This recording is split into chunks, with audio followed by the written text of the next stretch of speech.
Le problème avec les Noces du Figaro est très souvent qu'il y a des gens qui disent on ne peut pas le sortir du XVIIIe siècle.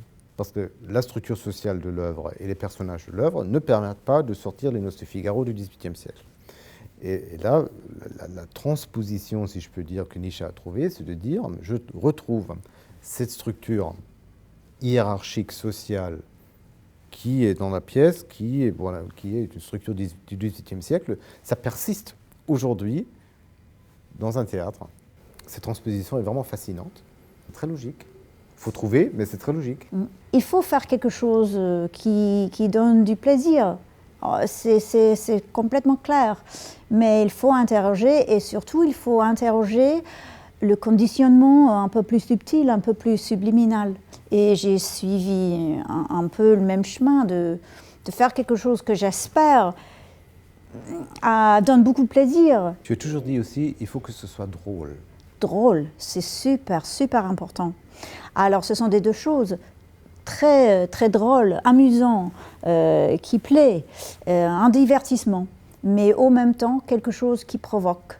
Il faut provoquer, il faut interroger, il faut demander, poser des questions. Si on n'arrive pas à répondre à la question pour n'importe quelle pièce dans la programmation, pourquoi on a décidé de le faire, c'est déjà mal parti. Oui, c'est ça, c'est ça. Pour moi, l'Opéra de Paris est devenu presque un archétype, c'est l'opéra, point. Et comme Mozart, c'est le compositeur, point. Et les Nozze di Figaro, c'est l'opéra, point. C'est l'opéra des opéras. C'était un peu comme ça que je suis tombée sur l'idée de rester dans le Palais Garnier, de jouer un peu avec cette idée d'un théâtre dans un théâtre, de voir un peu les coulisses et ce qui se passe derrière et toutes ces idées. C'est une petite histoire d'amour aussi. C'est ça. Nous sommes déjà tous amoureux de ce théâtre et toi tu es tombée amoureuse de ce théâtre. Tout de suite. C'est un lieu, c'est un endroit incroyable. Il y a tant d'histoires, mais aussi il y a vraiment la vie là, il y a la souffrance, il y a un peu de tout dans ce bâtiment.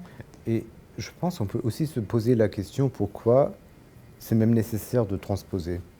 Moi je pense que c'est nécessaire pour se rapprocher un peu du public. Parce que pour Mozart, cette proximité au public était essentielle. C'est comme dans Shakespeare, comme dans les tragédies grecques, c'est nous sur scène. Mais encore plus, parce que nous sommes sur un point de s'interroger un peu, de nous interroger, de dire, OK, il y a une manque de femmes dans le théâtre, dans l'opéra, je dis. Et pourquoi? Et si ça marche ou si cela ne marche pas trop. Alors, ce sont des questions de Mozart, ce sont des questions qui posent Mozart, mais on peut vraiment réfléchir un peu, parce que, oui, ça nous touche aussi. Est-ce que tu penses que Mozart, il a compris des femmes? Absolument, 100%. Je crois que Mozart était entouré des femmes assez difficiles et des femmes assez fortes. Et déjà, il s'est marié avec la femme qu'il n'aimait pas. C'est ça, il aimait l'autre. Et Beaumarchais aussi, Beaumarchais était entouré des femmes, des sœurs et sa mère et tout ça.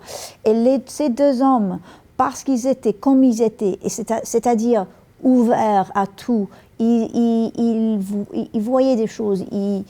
Oui, je crois que je dirais jamais que Mozart ni Beaumarchais sont des proto-féministes. Ça, c'est absolument ridicule.